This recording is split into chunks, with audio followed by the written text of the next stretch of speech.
شروع کرتا ہوں اللہ پاک کے ببرکت نام سے جو بڑا مہربان نہایت ہی رحم کرنے والا ہے۔ نبی پاک صلی اللہ علیہ وآلہ وسلم نے فرمایا، جو شخص مجھ پر درود پاک پڑھنا بھول گیا وہ جنت کا راستہ بھول گیا۔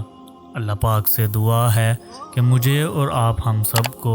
نبی پاک صلی اللہ علیہ وآلہ وسلم پر ہمیشہ درود پڑھنا نصیب فرمائے، اور درود پاک کی برکت سے ہمیں دین اور دنیا کی برکتیں نصیب فرمائے، آمین۔ ایک دفعہ حضرت حارث رضی اللہ تعالیٰ عنہ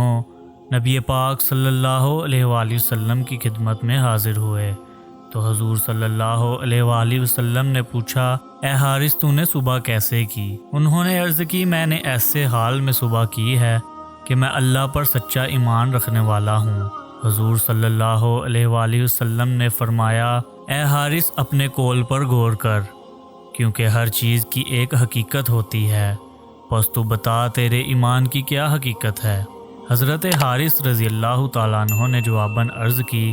میں نے اپنے نفس کو دنیا سے الگ کر لیا، اور اس کی علامت یہ ہے کہ اس کے پتھر اور سونا اور چاندی اور مٹی کا ڈیلا میرے نزدیک سب ایک برابر ہیں، پس میں رات کو بیدار اور دن کو روشن رہتا ہوں، یہاں تک کہ میری حالت یہ ہو گئی ہے کہ گویا میں اپنے پروردگار کے عرش کو اپنے سامنے کھلا دیکھ رہا ہوں،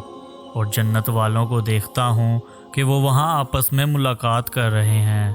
اور دوزخ والوں کو دیکھتا ہوں کہ وہ وہاں آپس میں لڑ جگر اور ایک دوسرے کو شرمسار کرتے ہوئے نظر آ رہے ہیں۔ اس پر نبی پاک صلی اللہ علیہ وآلہ وسلم نے ایک جملہ 3 دفعہ ارشاد فرمایا، اور وہ یہ ہے، تو نے اپنے رب کو پہچان لیا پر اس پر ملازمت کر۔